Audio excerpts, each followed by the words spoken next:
శ్రీమాత్రే నమ. జై గురు దత్తాత్రేయ నమ.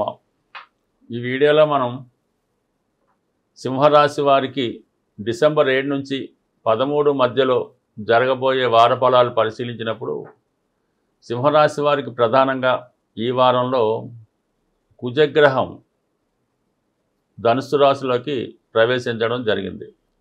సుమారుగా ఈ డిసెంబర్ 7వ తారీఖు నుంచి జనవరి 15 వరకు ఈ ధనుస్సు రాశిలో సంచరిస్తున్నటువంటి కుజుడు సింహరాశి వారికి చాలా గొప్ప మార్పుని తీసుకురాబోతున్నాడు. అంటే ఏదన్నా మీరు కొత్తగా ప్రారంభించాలనుకున్నా, ప్రస్తుతం చేస్తున్న వృత్తి వ్యవహారాల నుంచి మారాలనుకున్నా, కొన్ని చేంజెస్ అన్నది ఈ వారం మీకు రావడం జరుగుతూ ఉంటుంది. అలాగే మీరు మీలో ఉన్నటువంటి స్కిల్స్ని, టాలెంట్ని ప్రజెంట్ చేయడం, దానికి తగిన గుర్తింపు రావడం జరుగుతూ ఉంటుంది. అలాగే పిల్లల విషయంలో, వారి అభివృద్ధి విషయంలో కొన్ని నిర్ణయాలు తీసుకోవడం జరుగుతూ ఉంటుంది. అలాగే ఆర్థిక సంబంధించిన విషయాల్లో, స్థిరాస్తికి సంబంధించిన విషయాల్లో కొన్ని ముఖ్యమైన మార్పులు తేవడంతో అనూహ్యంగా మీ యొక్క ఆదాయం పెరగడం జరుగుతూ ఉంటుంది. అంటే మీకున్న స్థిరాస్తులపై రెంట్ పెంచడం కానీ, స్థిరాస్తులు అమ్మి దాన్ని వేరే విధంలో ఇన్వెస్ట్ చేయడం కానీ, మనకి రావాల్సినటువంటి ధనం రావడం, ఇవన్నీ కూడా స్థిరాస్తుల మూలంగా ఆదాయం వస్తుంది. పిల్లల సహకారం సంపూర్ణంగా లభించడం జరుగుతుంటుంది. మొత్తం మీద ఏదైనా వివిధ వనరుల ద్వారా ఈ ధనలాభం అన్నది ఈ రాశి వారికి రావడం జరుగుతూ ఉంటుంది. అంటే మీరు కూడా ఒక ఇండస్ట్రీ నిమిత్తం ఒక పరిశ్రమ స్థాపించాలనో, ఏదైనా ఒక స్థిరాస్తి కొనాలనో ధనాన్ని వివిధ రూపాల్లో సేకరించడం జరుగుతూ ఉంటుంది. అలాగే మీ ప్రయత్నం కూడా సక్సెస్ అయ్యి అనుకున్న విధంగా ధనం అన్నది చేతికి అందడం జరుగుతూ ఉంటుంది. అలాగే ఉద్యోగంలో మార్పుకి ఆశిస్తున్న వారు కంప్లీట్గా ఉద్యోగం మార్చే ప్రయత్నం చేయొచ్చు. కొన్ని దూర ప్రాంత ప్రయాణాలు లాంటిది కూడా చేయవలసి ఉంటుంది. అంటే వృత్తిరీత్యా, వ్యాపార రీత్యా ఏదైనా వేరే ప్రదేశానికి వెళ్ళడం, అక్కడ కొన్ని సెటిల్మెంట్లు, లావాదేవీలు చేసుకోవడం, ఏదంటే దూర ప్రాంతంలో ఏదైనా వర్క్ రావడం వల్ల అక్కడ కొన్నాళ్ళు ఉండడానికి కూడా, ఇవన్నీ కూడా చాలా బిజీగా ఉండడానికి అవకాశం ఉంటుంది. ఒక్క రోజు కానీ, ఒక గంట కానీ వేస్ట్ చేయకుండా, వృధా చేయకుండా నిరంతరం చాలా బిజీగా కాలం గడుపుతూ ఉంటారు. నిర్ణయాలు కూడా చాలా స్పాట్లో తీసుకొని ఎప్పటికప్పుడు దాన్ని సెటిల్ చేయడానికి కూడా చాలా అవకాశం అనేది రావడం జరుగుతుంది. అంటే నాట్ ఓన్లీ 5వ స్థానంలో ఓన్లీ కుజగ్రహమే కాకుండా 11వ స్థానంలో ఉన్నటువంటి గురువు మిమ్మల్ని, అంటే 5వ స్థానాన్ని వీక్షించడం వల్ల కొన్ని ముఖ్యమైన నిర్ణయాలు తీసుకోవడం జరుగుతూ ఉంటుంది.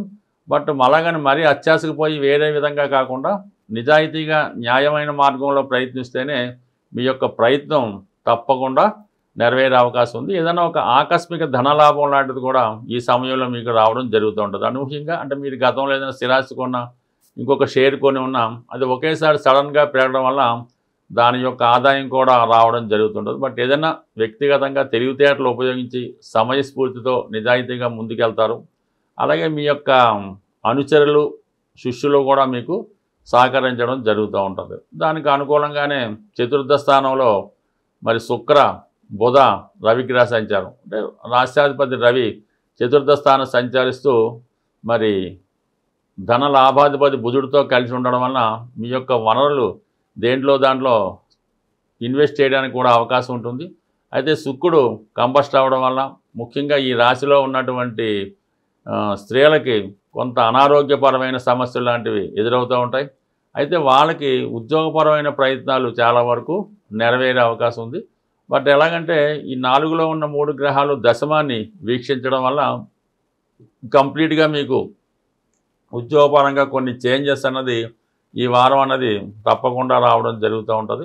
అలాగే గృహంలో ఏదో ఒక శుభకార్యం రావడం వల్ల, ఒక పార్టీ లాంటిదో, ఫంక్షన్ లాంటిదో ఏర్పాటు చేయడం వల్ల మంచి హోదా కలిగినటువంటి, మంచి నడవడిక కలిగినటువంటి మిత్రులు అవ్వచ్చు, బంధువులు అవ్వచ్చు, మీ యొక్క గెట్ టుగెదర్కో ఫంక్షన్కో హాజరవడం, కొన్ని సలహాలు వారి నుంచి మీరు స్వీకరించి మీ వ్యాపార అభివృద్ధికి అవి ఉపయోగించుకోవడానికి కూడా చాలా అవకాశాలు ఉంటాయి. బట్ ఏదైనా సొసైటీలో, సంఘంలో మీ యొక్క నేమ్ పెరుగుతూ ఉంటుంది. మీతో పాటు చాలామందికి మీరు ఉపాధి అవకాశాలు కల్పించి వారిని కూడా జీవితంలో పైకి తీసుకొచ్చే ప్రయత్నం కూడా ఈ సింహరాశి వారు చేయడం జరుగుతూ ఉంటుంది. ఇవన్నీ బాగున్నప్పటికీ కూడా అష్టమ స్థానంలో ఉన్నటువంటి శని భగవానుడు ఈ అష్టమ శని ప్రభావం వల్ల మీరు ఎంత మంచి చేసినా అది అవతల వాళ్ళకి చెడుగా అనిపిస్తూ ఉంటుంది. మనల్ని విమర్శిస్తూ ఉంటారు, ఏదో విధంగా మనల్ని దుష్ప్రచారం చేయడం జరుగుతూ ఉంటుంది. మీ దగ్గర ఎవరైతే ఉపయోగం పొందారో వారే మిమ్మల్ని విమర్శించడం కూడా జరుగుతూ ఉంటుంది. బట్ ఏదైనా అష్టమ శని ప్రభావం వల్ల మనకు కొన్ని సందర్భాల్లో మనకి సంబంధం లేని విషయాల్లో కలగజేసుకోవడం కానీ, అర్హత లేని వ్యక్తులతో కలిసి పనిచేయడం కానీ, వాళ్ళకి ఏదన్నా హోదా ఇవ్వడం కానీ, అలాగే అసమర్థులైనటువంటి బంధువుల్ని చేరదీసి వాళ్ళకి ఏదో అవకాశాలు ఇవ్వడం వలన వారి వల్ల మీకు చెడ్డ పేరు రావడం కానీ జరిగే అవకాశం ఉంటుంది. అలాగే సప్తంలో ఉన్నటువంటి రాహు కూడా ఏదో విధంగా మిమ్మల్ని ఇబ్బంది పెట్టాలనే ప్రతిపక్షం అపోజిషన్ చాలా ఎప్పుడు కూడా రెడీగా ఉంటుంది కాబట్టి, బట్ ఏదైనా జీవితంలో పైకి రావాలి అనుకున్న వాళ్ళు, ఇప్పుడిప్పుడే ఎదుగుతున్న వాళ్ళు కంప్లీట్గా ఈ యొక్క బంధుప్రీతిని, స్నేహితుల్ని పక్కన పెట్టి మీకు మీరే దగ్గరుండి కష్టపడడం వల్ల కంప్లీట్గా మంచి సక్సెస్ అన్నది ఈ సమయం నుంచి మీకు ప్రారంభం అవడం జరిగింది. సుమారుగా ఈ స్పీడ్ అన్నది చాలా కాలం కొనసాగే అవకాశం ఉంటుంది కాబట్టి ఇదే విధంగా మీరు కంటిన్యూ చేసుకోండి. బట్ ఏదైనా అష్టమ శని విషయంలో మాత్రం చాలా జాగ్రత్తగా ఉండాలి. అష్టమ శని ప్రభావం కంటే మనం జాగ్రత్తగా ఉండడం, అలాగే అసాంఘిక కార్యక్రమాల్లో కానీ వేరే సంబంధం లేని విషయాల్లో కలగజేసుకుండా ఉంటే ఆటోమేటిక్గా మనకి అష్టమ శని కాదు ఏ శని మన జోలికి రాడు. బట్ ఏదైనా పరిహారం నిమిత్తం కంప్లీట్గా వీలైతే ప్రతిరోజు లేదంటే నెలకోసారన్నా శివుడికి విధి విధానంగా సంపూర్ణంగా రుద్రాభిషేకం లాంటివి చేసుకోవడం వల్ల చాలా మంచి ఫలితాలు మనకి రావడం జరుగుతుంది. అలాగే చిన్న చిన్న గండాల నుంచి కానీ ఆపదల నుంచి కూడా బయటపడడానికి కూడా ఈ రెమెడీ మనకి తోడ్పడుతుంది. సాధారణంగా మన జన్మ జాతకం అన్నది దాంట్లో ఉన్నటువంటి దశలు, యోగాలు ఇవన్నీ కూడా బ్యాంకులో దాచుకున్నటువంటి ధనం లాంటిది, లేదంటే మన పేరుతో భగవంతుడు బ్యాంకులో డిపాజిట్ చేయడం ధనం లాంటిది. ఈ గోచారం అన్నది ఈ గ్రహాలు మారినప్పుడు మనం విత్డ్రాల్ చేసుకోవడం, మన అవసరానికి ధనం తీసుకునే విత్డ్రాల్ టైం అన్నది ఈ గోచారం మనకి చెప్తూ ఉంటుంది. అయితే మనకి బ్యాంకులో ధనం ఉంటేనే కదా మనం ధనం విత్డ్రా చేసుకోగలం.